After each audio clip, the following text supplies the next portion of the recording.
Hello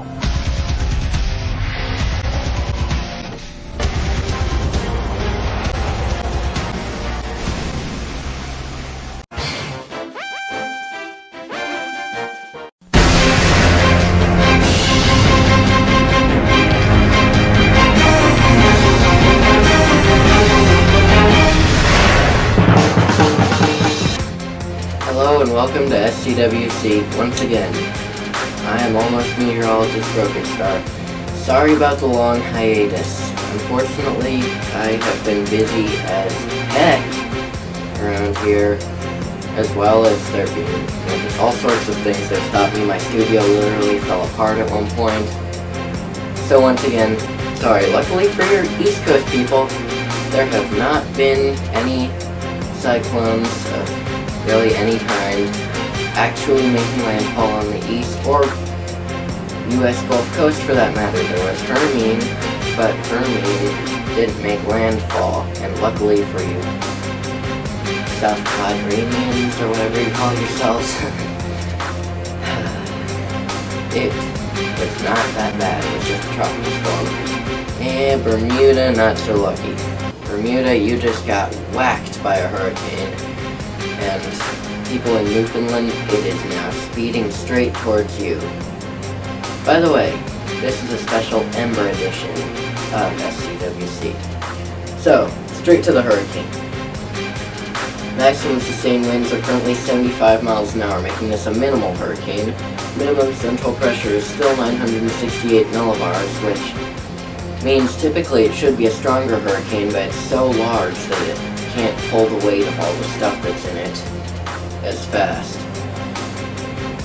Tropical storm warning is in effect for the coast of Newfoundland from Stones Cove northward and westward to Charlottetown, and the island of St. Pierre and Miquelon. Just a reminder, a tropical storm warning means the tropical storm conditions are expected somewhere within the warning area within 36 hours, in this case within the next 24 hours. We are awaiting the next complete advisory from the National Hurricane Center at 11 o'clock p.m. Atlantic Standard Time, that's the same as Eastern Daylight Time. The center of this tropical cyclone is expected to move near the southeastern tip of Newfoundland on Tuesday. We're not sure that it will still be tropical at this point. It might lose its tropical characteristics, become cold core, lose a couple of its thunderstorms, something like that. By the way, have you noticed on this storm extreme wind field size? The wind field is hundreds of miles, like 700 miles across. Okay, let me tell you something. Here at SCWC headquarters in Dublin, Ohio, if this storm was making landfall in Virginia right now, we would be getting the tropical storm force sustained winds right here. In fact, my window's open behind this green screen. We would probably be hearing the roar of it right now. It would be blowing down trees. Matter of fact, I probably wouldn't be here. I'd be out there storm chasing or desperately trying to get my temporarily operational weather station to work. Anyway, hazards affecting land. Rainfall. We are expecting Igor to produce extreme rainfall, 8 to 10 inches over Newfoundland, and surf. The large swells, they are just pounding and pounding and pounding everywhere from the Leeward Islands all the way up across the Canadian coast. This is a very large swell system emanating from this hurricane, this huge hurricane. And the next complete advisory, did I already say this, is going to be at 11 o'clock p.m. Atlantic Standard Time, same as Eastern Daylight Time. Present movement is at 29 miles per hour northeast, and the minimum central pressure is 968 millibars, 28.59 inches mercury. And the location, I know I didn't mention this, is at 39.0 north, 60.5 west.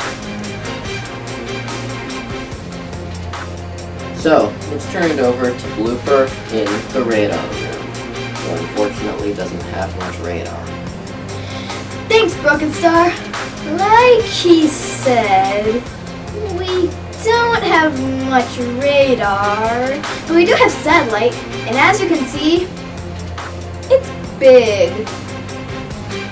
Back to you, Broken Star. Okay, thanks for that, Blooper. Now, SCWC would like to present a special about hurricanes whose names we will unfortunately never forget.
Okay, well that's all we have for now. So, see you next time here on SCWC as soon as there's another tropical cyclone or this one has new news upon it.